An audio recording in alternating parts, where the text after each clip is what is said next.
I got fired on my birthday. Not because I made a mistake, but because I did my job too well. I turned a chaotic system into a solid foundation for the entire company, and in return, they kicked me straight to the curb. Even worse, the person replacing me was the young woman I had personally trained for nearly 6 months. And the one who made the decision was someone I once trusted, my boss, Mr. Mark. I'm Lily Adams, 42 years old, former lead systems engineer at Cortex Biosolutions, a biotech company in San Diego. For over 4 years, I built, maintained, and expanded their integrated data platform, the backbone system that tracked hundreds of clinical research projects, ensuring compliance with strict FDA regulations. I was the last person to touch the data before it went out into the world. I knew every line of code, every hidden link in the system like the back of my hand, and I loved that job until yesterday. The morning started with birthday wishes. My coworkers surprised me with a small cake in the break room and a birthday card signed by everyone. Even Mark wrote a note. Lily is the backbone of this team. Thank you for all you've done. I smiled, though I felt a little confused. Mark never complimented anyone. Around 10 o'clock, I received an urgent meeting request from Mark. The subject line was simple: "We need to talk. Director's office." My heart sank a little. Still, I assumed it was about next quarter's system update plan. I grabbed my laptop and walked in, still thinking about an unfinished segment in the BioTrack 9 data integration dashboard. Mark sat there, trying to look serious. I had barely set my laptop down when he began. "Lily, I'll get straight to the point. We're restructuring the engineering department, and after careful consideration, we've decided to eliminate your position." I stared at him, speechless. "You've done excellent work," Mark continued, avoiding eye contact. "But now we have Haley. She's new, adaptable, and her salary fits better with next year's budget." I swallowed hard, trying to keep my voice steady. "Haley? The intern who just graduated from MIT? I had to walk her through every single step of safe data retrieval. She's never even touched the system's backend. She doesn't fully understand the error-checking protocols for cross-central database integration." Mark shook his head and interrupted. "You documented everything thoroughly in the procedure manuals, right? Haley can read and learn over time. What matters is she brings a fresh perspective. You, on the other hand, sometimes hold on too tightly to the old systems." I stared directly at him. A question echoed in my mind. A fresh perspective, or a way to save $60,000 a year? Oh, I'm being replaced by the person I trained? On my birthday? Mel hesitated for a moment. "I know, the timing is unfortunate. HR scheduled today for the contract finalization. No one meant for it to happen this way." "No one meant it?" My hands clenched under the table. Even that birthday card. Now just a cruel joke. He slid a folder toward me. "This is the severance agreement. You'll receive 2 weeks of pay and some confidentiality clauses. Please sign and return your access badge, laptop, and system admin credentials by the end of the day." I looked at the folder, then straight at Mark. "And who will handle it if the data sync between labs and servers suddenly breaks down? Haley?" "I believe she'll manage," Mark said flatly. "She's young, quick. Sometimes we need to give the next generation a chance." I stood up without another word, but as I walked out of the room, one thing was certain: she wouldn't be able to handle it. And the cost of that mistake would not be cheap. I walked out of the Cortex Bio building, my access badge cold in my hand. The heat outside was intense, but I felt a chill crawl down my spine. Part of it was the anger stuck in my throat. Part of it was an ominous instinct.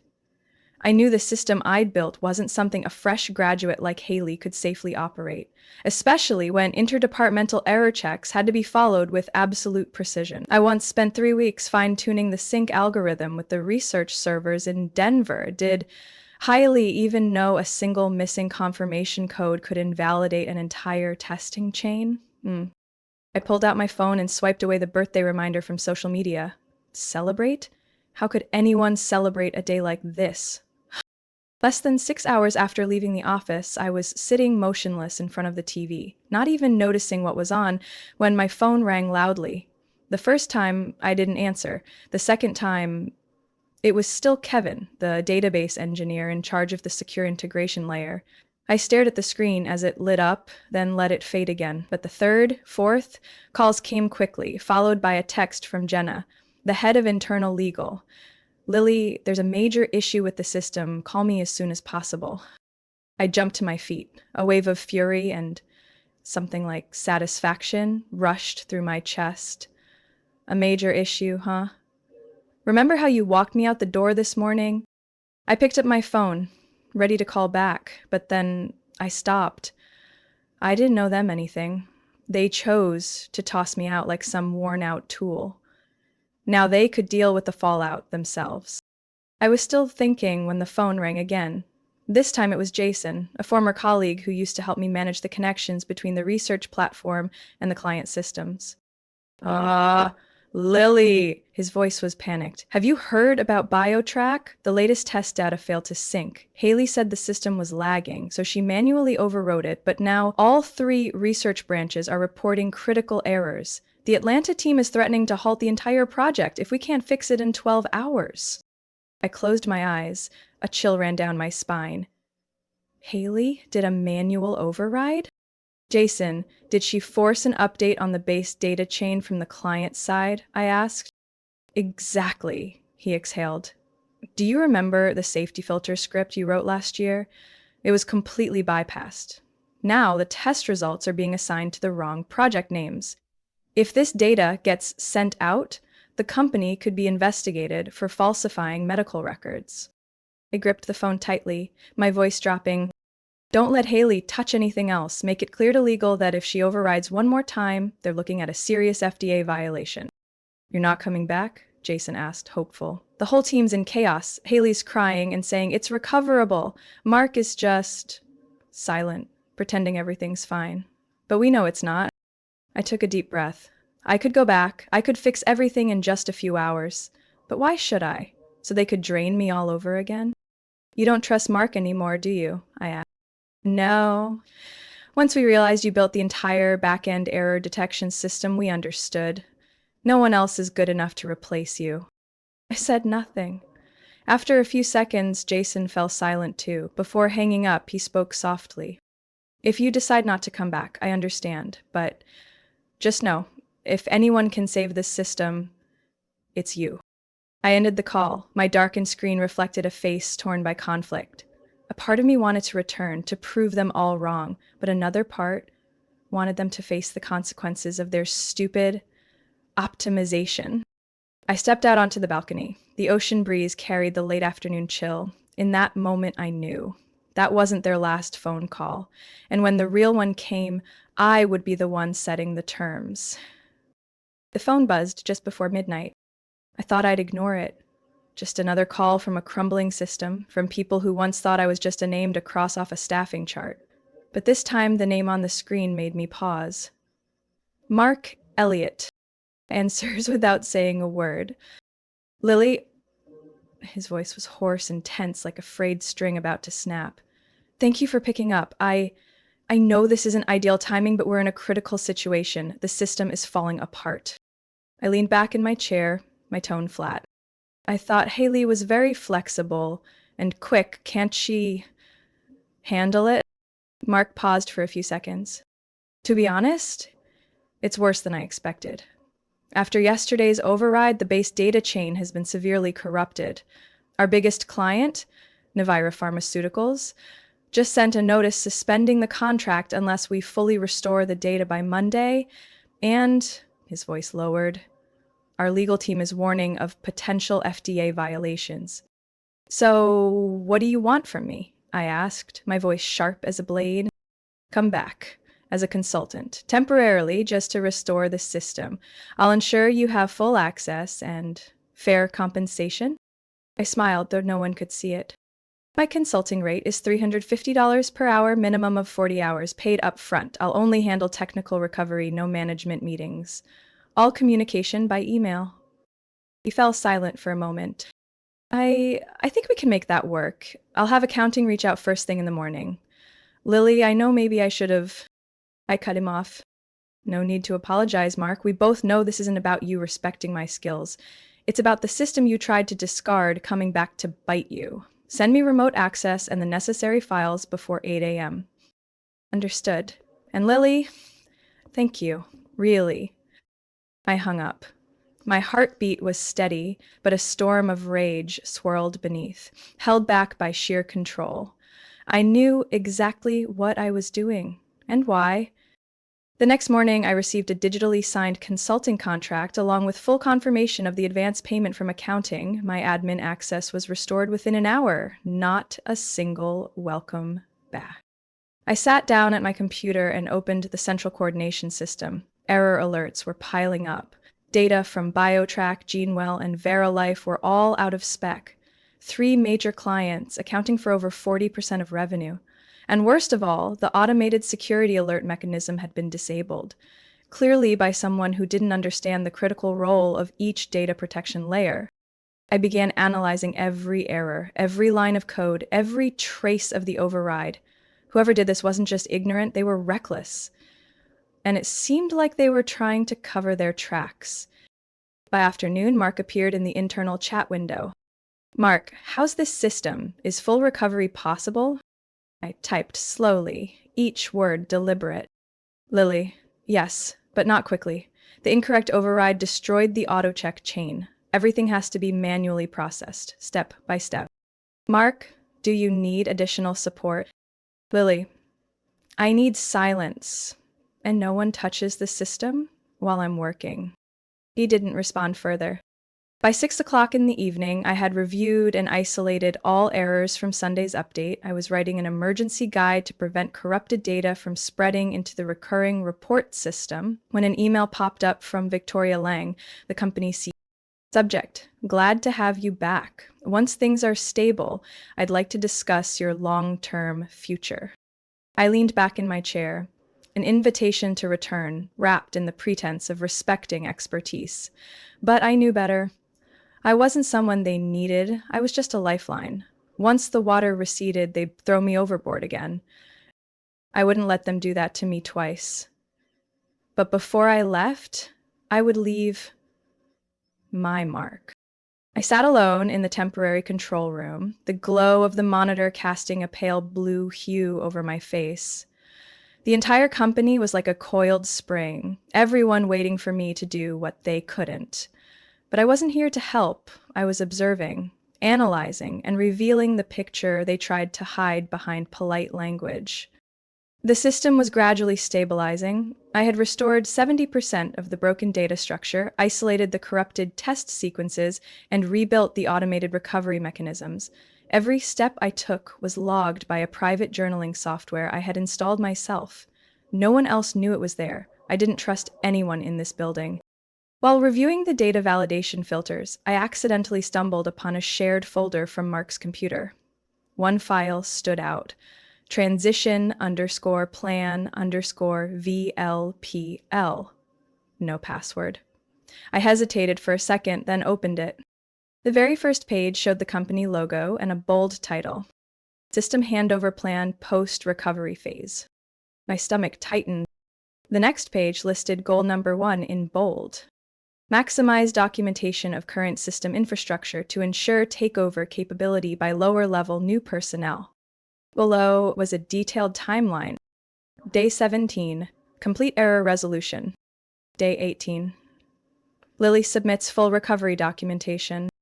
Day 19, end of consulting contract due to task completion. Not a single line about retaining me, not a word about proposing a long-term role. They only needed me to patch their sinking ship. Once it floated again, they planned to kick me off. I gripped the mouse tightly. Outside the glass window, the San Diego sunset painted the sky in red, but all I felt was a cold gray void inside. They had the nerve to build a plan to discard me while I was still working for them, while the system was still dangling off the edge. A soft knock on the door. I quickly closed the document window and typed a few dummy commands to fake monitoring activity. Mark walked in. wearing a smile that tried too hard to seem friendly. I just spoke with Victoria. She's really impressed with how fast you're working. There's talk that we might keep you on in a longer-term role. I looked up, forcing a faint smile. Really? That sounds promising. Of course. It all depends on finalizing the documentation and completing the recovery steps. The system needs to be stable even without you here. I stared at him for a long moment. I felt a powerful urge to laugh, but instead I simply nodded. I'll have everything finished on schedule. Don't worry. He looked satisfied, nodded, and left. But I remained still, staring at the screen full of code. The anger inside me had only grown stronger. They thought I would obediently rewrite the entire system architecture, document everything, and then walk out with a smile like nothing happened? Not a chance. I reopened the transition plan document and took photos of every page. Then I accessed the internal monitoring system where every administrative action was logged. I wanted to know who actually disabled the safety protection chain before the system crash, and was it out of ignorance or deliberate? I traced the log files line by line until I found something strange. Admin override at Sprechi M. Elliott Mark. He was the one who approved disabling the sequential verification process to speed up early week data batch processing. There was no mention of Haley in the log. I captured all the evidence and uploaded it to an external encrypted storage. This time, I wasn't just fixing the system. I was preparing to protect myself.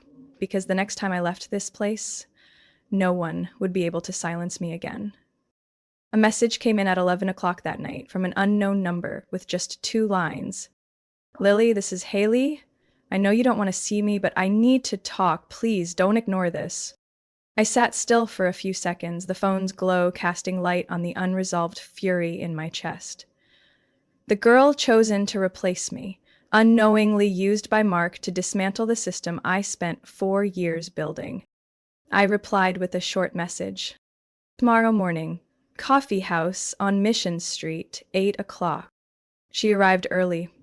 Haley sat in the far corner of the cafe, holding a cold cup of coffee tightly. When I walked in, she stood up immediately, like she'd been caught doing something wrong. Her eyes were red, maybe from lack of sleep, maybe from regret.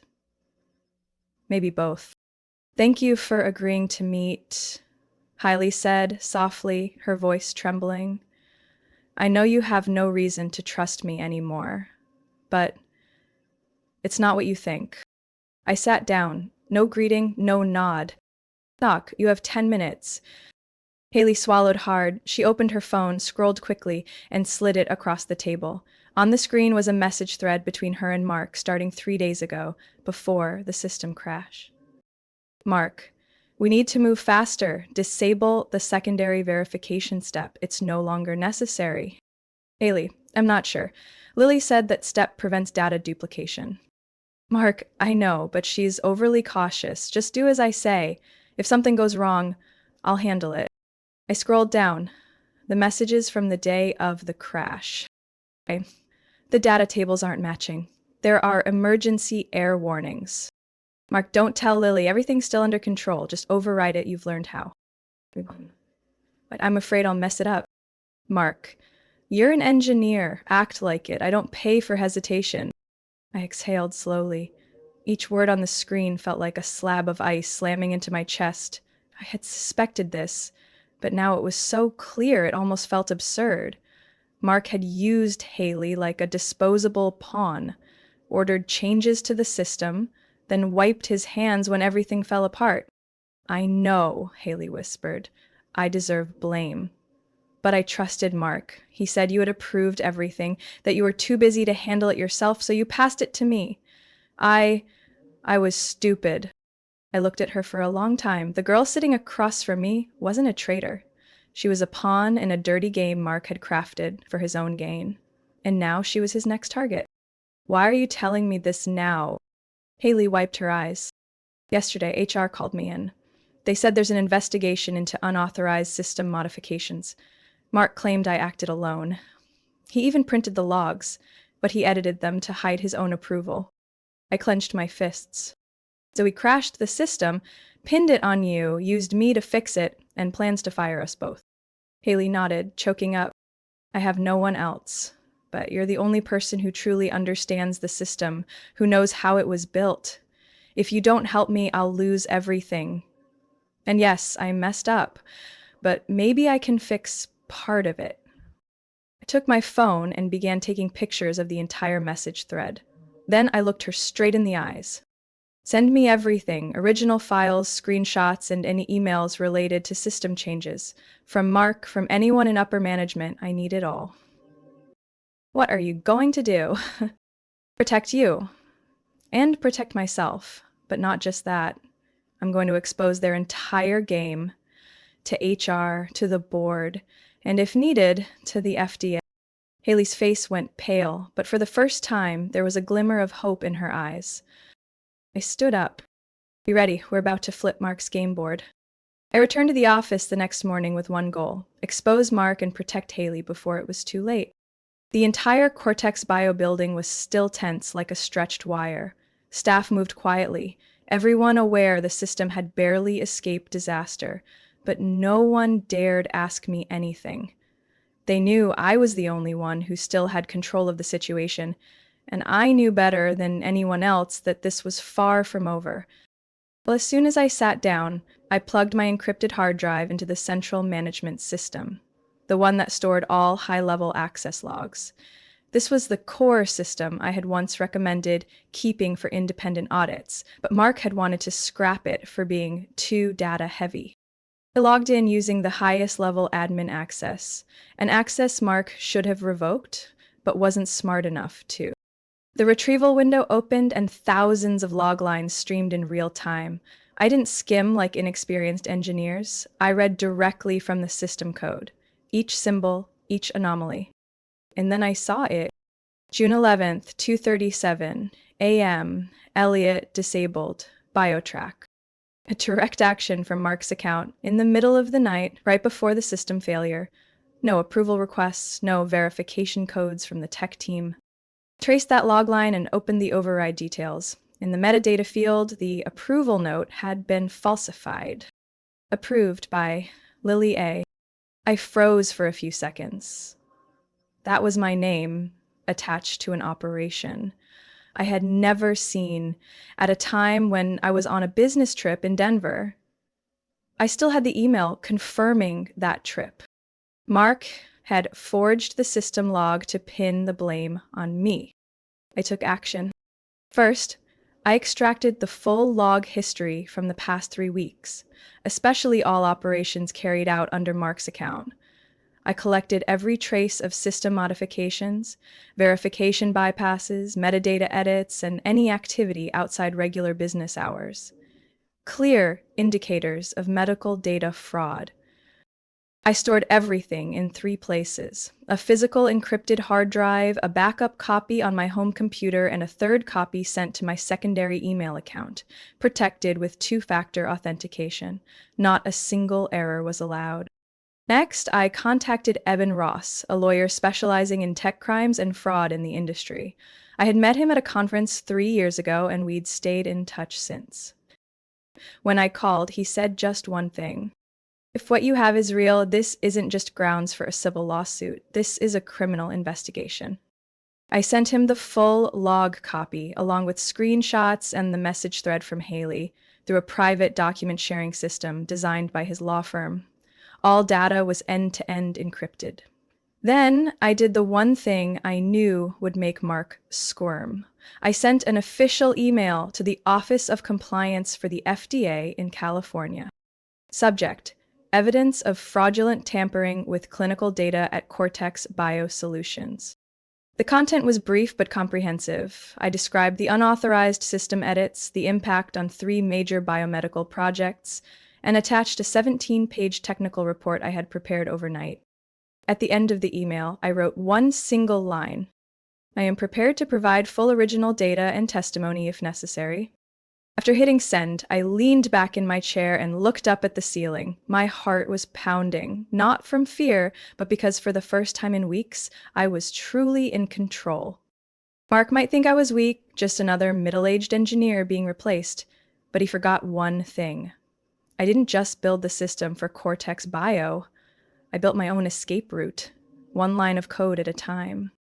And now, the very system he tried to use to destroy me would be the one to expose him. Monday, 9 o'clock in the morning. The large conference room on the third floor of Cortex Bio felt oddly suffocating, not from a lack of air, but because none of the executives present knew what was about to happen. I walked in carrying a slim briefcase and a printed file. Behind me were Haley and Jacob, the lead for data security operations. Their faces were calm but resolute. Two men in gray suits with FDA badges were already seated. One was Inspector Owens, the other legal advisor Hall, both reviewing the report I had sent over the weekend. Mark Elliott sat on the other side of the table, pale as a sheet. Next to him was Victoria Lang, the CEO of Cortex Bio. She forced a strained smile when she saw me. Lily, thank you for coming. I heard you've done exceptional work restoring the system. On behalf of the company, I raised my hand, cutting her off directly. No pleasantries, Victoria. I'm not here for gratitude. I'm here to present the truth. Victoria hesitated, glancing at Mark. He couldn't hide his tension. I pulled out the printed reports and handed a copy to each person at the table. As they flipped through the pages, I opened my laptop, connected it to the main screen in the room, and began my presentation. These are the system logs from 3 weeks ago. First line, Mark Elliott, admin access, disabled the secondary data verification layer on the BioTrack project. I hit enter, enlarging the log segment. Cold, stark lines appeared. Timestamp 2007 AM. Metadata, approved by Lily A. But at that exact time, I was in Denver attending a medical conference. I have the confirmation email and event photos. No one said a word. I turned to the next page. This is the message exchanged between Mark and Haley. I have Haley's permission to share it as the content relates to manipulation of the system. I glanced at Haley. She nodded, her hands tightly clenched in her lap. The screen displayed the conversation. Mark, disable the secondary verification step. Just do what I said. Billy, come on. Mark, don't tell Lily. She's too complicated. Audie Owens from the FDA leaned forward. For Monday. Mr. Elliott, is this your official work number? Mark opened his mouth to say something, but I spoke first. This isn't just an overreach of authority. It's system log forgery, falsely assigning responsibility to another employee and manipulation of clinical data, a core element in the legal validation of clinical trials. I pointed to the timeline chart. The result? System failure. Data from 3 projects became corrupted. Cortex Bio nearly submitted inaccurate reports to regulators. Had it not been caught in time, the legal consequences would have gone far beyond internal disciplinary action.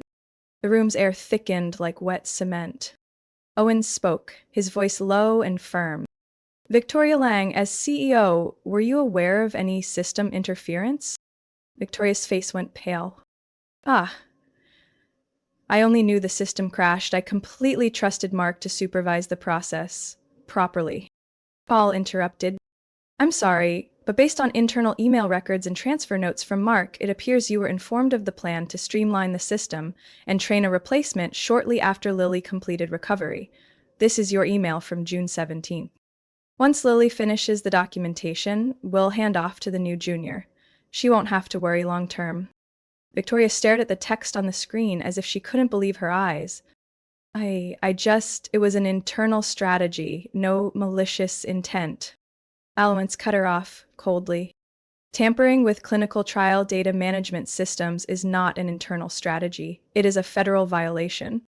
I stood tall, eyes fixed on Mark. You thought you could step on me, on Haley, and bury it all beneath piles of paperwork? You were wrong. I didn't just build this system. I know how to dismantle it. The room went dead silent. I gathered the documents and turned to Jacob and Haley. Let's go. We're done here. As we walked out, I clearly heard Owens say to Mark and Victoria, You're both coming with us. Right now. 6 months later, I sat in a glass-walled office on the 15th floor of PharmaDirect's headquarters. overlooking the bustling commercial district below San Diego. On my desk was the latest quarterly revenue report, a growth of 28% compared to the same period last year. A milestone the executive board once considered unreachable, but for me and my new team, it was only the beginning. I am now the Director of Biomedical Data Systems for the Southwest region, a position higher than any I ever held at Cortex Bio, the company that once tried to bury me with dirty politics. The first thing I did upon taking the role at PharmaDirect was set two conditions: absolutely no interference with system architecture without an independent technical review, and hiring Jacob and Haley as the core of the new integration team. The CEO of PharmaDirect looked a bit surprised at the time. "You're sure about Haley? She was linked to that system failure incident, if I recall." I didn't hesitate. "Haley is a victim, not the culprit. And I need someone like her, someone who learned from her mistakes with humility and courage. As for Jacob, that goes without saying. Without him, I wouldn't have been able to gather complete evidence that day." PharmaDirect agreed, and it turned out to be one of the smartest decisions they ever made. Together, we designed a new integrated platform called Athena Core, a flexible framework with an unprecedented level of deep layer security. The system not only automatically manages clinical trial data, but also monitors administrative users through behavioral anomaly detection technology. What once led to my downfall at Cortex Bio, lack of transparency and blind trust, is now the very first thing we lock down with code.